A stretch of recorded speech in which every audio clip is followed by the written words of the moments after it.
ክቡራን ሰልጣኞች አሁን ደግሞ በመቀጠል የምናየው ኤዲቲንግ ፕሮጀክት ኢንፎርሜሽን የሚለውን ክፍል ይሆናል። በዚህ ክፍል ውስጥ የምናያቸው 3 ነጥቦች ይኖራሉ። የመጀመሪያው ፕሮጀክት ፕሮፐርቲስ በተመለከተ ነው። ከዛ በመቀጠል ደግሞ ክሬት ያደረግነው ፕሮጀክት ሾርትከት እንዴት አድርገን እንፈጥራለን ነው። በመጨረሻ ዲሊቲንግ የፈጠርናቸውን ፕሮጀክቶች ዲሊት ማድረግ የሚለው ይሆናል ማለት ነው። ስለዚህ እነዚህ ነገሮች ለማየት መጀመሪያ how to enter project properties የሚለውን ነገር ለማየት እዚህ ጋር መተን ያው እንደተለመደው ኢግል ፖይንት ፕሮግራም መፍጠር ያስፈልጋል። ከፈጠርን በኋላ ግን ፕሮጀክት ፕሮፐርቲስ ለማየት የምናደርገው እቺኛው አይከን ነች። ፕሮጀክት ፕሮፐርቲስ ይሄ ማለት ነው። ይሄኛው አይከን ኦሬዲ ቀደም ተጠቅመንበታል። ኒው ፕሮጀክት ወይም ሰብ ፕሮጀክት ለመፍጠር ነው። ይሄኛው ደግሞ ሪኔም ማድረግ ብንፈልግ ነው። ይሄ ኮፒ ማድረግ ብንፈልግ ነው። ይሄንን መጨረሻ ላይ እናየዋለን። ዲሊት ለማድረግ ብንፈልግ ነው። ይሄ ዳይሬክት ፕሪንት ማድረግ ከፈለግን ነው። አሁን ግን ፕሮጀክት ፕሮፐርቲስ በተመለከተ ፕሮጀክት ፕሮፐርቲስ በተመለከተ ማየት የምንፈልጋቸው የተለያዩ ነገሮች ፕሮጀክቱን በተመለከተ እንደገና ደግሞ መጨመር የምንፈልጋቸው ኢንፎርሜሽኖች እንዴት አድርገን መጨመር እንደምንችል የምናገኘው ይሄኛውን አይከን ክሊክ በመናደርግበት ጊዜ ነው።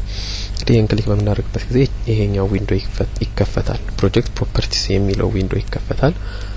እዚህ ጋር እንደምታዩት ፕሮጀክት ዲስክሪፕሽኑ ይሄ ነው ይላል። ሎኬሽኑ እዚህ ነው ያለው ይለናል። በዚህ ስር ያሉ ሰብ ፕሮጀክቶች ለጊዜው 0 ነው። ነምበር ኦፍ ፋይልስ 7 አለ ይላል። ክሬት የተደረገበት ያደረገው ሰውና የተደረገበት ቀን ከነሰዓቱ ይይዘዋል ማለት ነው። ዘን ሂስትሪውን በተመለከተ ደግሞ ይሄ ፕሮጀክት ብዙ ጊዜ ሊከፈት እና ብዙ ጊዜ ሊባል ይችላል። ዴት ኢንተር ዳውን ለምሳሌ በዚህ ቀን ተገባ፣ የተገባው በዚህ ሰዓት ነው። ለዚህ ያህል ጊዜ ታውስ ተቆይቷል ማለት ነው። ማኒፌስት ይሄ ያው ሮዱ ፋይል ኔሞቹ 7ቱም ፋይል ኔሞች 1 2 3 4 5 6 7 ናቸው። እንደውም 7 እንዳሉ ዲቴይልስ ላይ አይተናል። 7 ፋይሎች አሉ ተብሏል። እነዚህ ፋይሎች ደግሞ ያሉበት ፓዝ እዚህ ጋር አለ ማለት ነው። ግራፊክሶቹን በተመለከተ ደግሞ 2 ግራፊክሶች አሉ። የመጀመሪያው ግራፊክስ ኦሬዲ ክሬት ያደረግነው A2Q ስር ክሬት ያደረግነው ሮድ 1 ነው። ሁለተኛው ደግሞ ኢምፖርት ያደረግነው አዲሽናል ድሮይንግ ራውንድ ድሮይንግ እነዚህ ሁለቱ አሉ ማለት ነው። ሌላ እዚህ ጋር መጨመር ብንፈልግ ያው ፕሮጀክት ፕሮፐርቲስ ስር ነው መጨመር የምንችለው። ክሊያንት ማን ነው? ለምሳሌ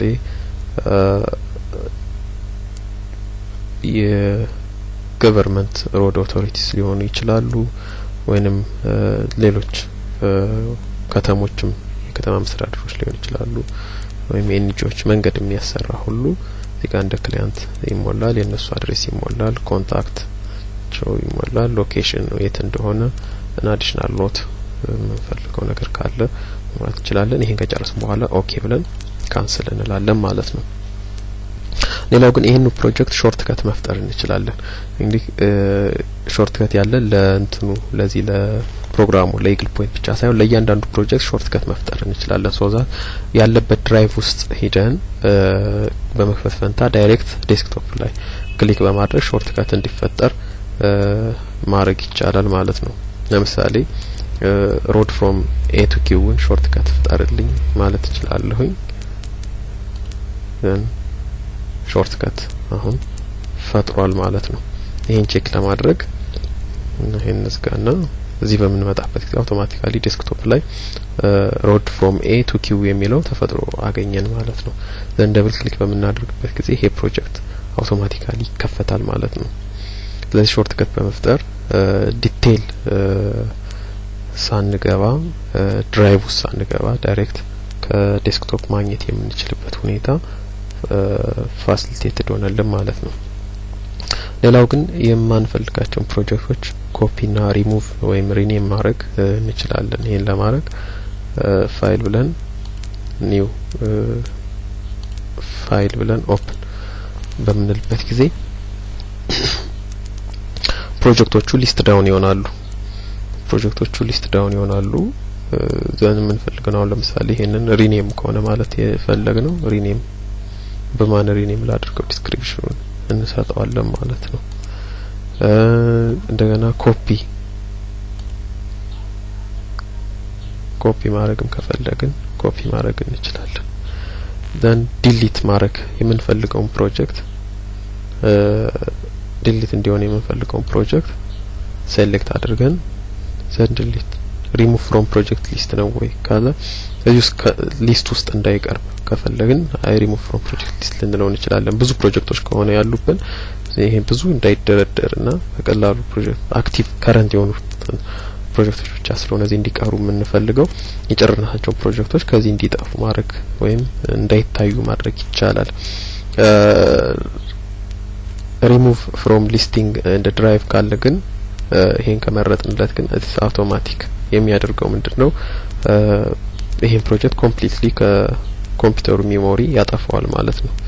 እና አፕላይ ብንለው ያው ዲሊት ያደርገዋል ማለት ነው። ከዛ ስንጨርስ ክሎዝ እንለዋለን። እዚህ እንደምታዩት አሁን ፕሮጀክቶቹ እያነሱ መጥተዋል ማለት ነው። አንድ ቀነሰ። ሌላም ብንደግም እንደዚህ።